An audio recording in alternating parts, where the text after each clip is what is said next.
대장동과 위례개발 특혜 의혹을 놓고 양측이 본격 공방에 들어갔습니다. 검찰 출입하는 김도형 기자에게 이번 사건의 쟁점에 대해 자세히 들어보겠습니다. 자, 김 기자, 이 대표가 33쪽짜리 진술서를 제출을 했는데 지난 성남FC 의혹 때보다 양이 많아요. 이유가 있겠죠? 네, 말씀하신 대로 33쪽 진술서는 이례적입니다.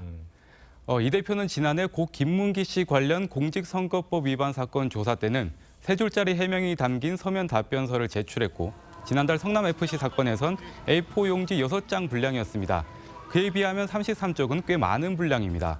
우선은 혐의가 성남시에 손해를 끼친 배임과 개발 정보를 사전에 알려줬다는 부패방지법 위반, 그리고 천화동인 1호의 지분 428억 원을 받기로 했다는 의혹 등 광범위합니다. 때문에 검찰 수사량도 방대하고요. 그만큼 소명할 것도 많다는 뜻으로 해석됩니다. 네. 이 대표가 진술을 거부하고 있는 것으로 보면 되겠죠? 네, 이 대표는 조사 전부터 어떤 소명을 하더라도 검찰이 왜곡해서 악용할 것이라며 진술 거부를 암시했습니다. 네. 성남FC 후원금 수사 때는 일부 질문에 대해서는 적극 해명한 부분도 있었다고 하는데요. 이번에는 아예 답변을 하지 않고 진술서로 가름하고 대신 재판에 가서 적극 소명하는 방식을 취할 것으로 보입니다. 민주당 내부에서는 어찌됐든 사건이 검찰 손을 떠나야 한다는 기류가 많습니다. 네. 이 대표는 대장동 민간업자들에게 이익을 몰아준 적이 없다는 입장이 명확한 거죠? 네, 맞습니다. 이 대표는 민간업자들이 원하는 개발 방식은 환지 방식이었는데 자신이 강제 수용 방식 등으로 바꿔서 대장동 개발을 추진했다고 진술서에 적었습니다. 성남 1공단 공원화와 대장동을 결합해서 개발 방식을 취했다가 소송을 당하면서 분리개발로 전환했지만 공원화 비용을 민간업자가 부담하도록 했다고도 주장했습니다.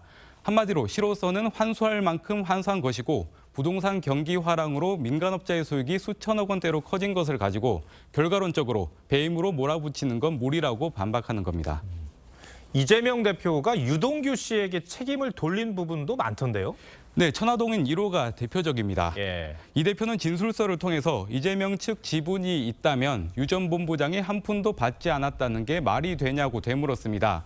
이 대표는 위례사업 개발 정보를 민간 사업자들에게 제공했다는 부패방지법 위반 혐의를 반박하면서도 유 전 본부장을 언급했는데요. 유 전 본부장이 자신에게 보고도 하지 않고 저지른 불법 행위일 수 있다고 암시했습니다. 관련해서 김 기자가 유동규 씨에게 입장을 물어봤죠? 네, 오늘 진술서가 공개된 뒤에 바로 유동규 본부장에게 입장이 어떤지 물어봤습니다. 먼저 천화동인 1호에 대해서는요. 당시 나는 이재명을 위해서 존재하는 사람이었다. 나 정진상, 김용은 이 대표 몫을 챙긴 것이 맞다고 반발했습니다. 위례 신도시에 대해서도 이 대표에게 다 보고를 했다. 당시 그 긴박한 상황에서 내가 정신이 나갔다고 혼자 결정을 했겠냐며 다소 격앙된 반응을 보였습니다. 이 대표는 오늘만 조사를 받겠다는 입장인 것으로 알고 있는데 그러면 앞으로 검찰 수사는 어떻게 진행이 되는 겁니까? 검찰은 아직 이틀 조사를 주장을 하고는 있는데요. 예. 현실적으로 야당 대표를 다시 부르기는 어렵다는 것이 검찰 안팎의 분위기입니다. 때문에 검찰은 오늘 조사를 끝으로 대장동 위례 특혜 의혹 수사는 일단 마무리할 것으로 보입니다. 이후 성남지청에서 조사한 성남FC 후원금 의혹 사건과 병합해서 구속영장을 청구하는 방안을 검토할 것으로 보입니다. 하지만 야당이 다수당인 국회에서 체포동의안이 통과하기는 사실상 불가능해 보여서 불구속 기소할 가능성이 높다는 관측이 나옵니다. 네, 알겠습니다. 김 기자, 잘 들었습니다.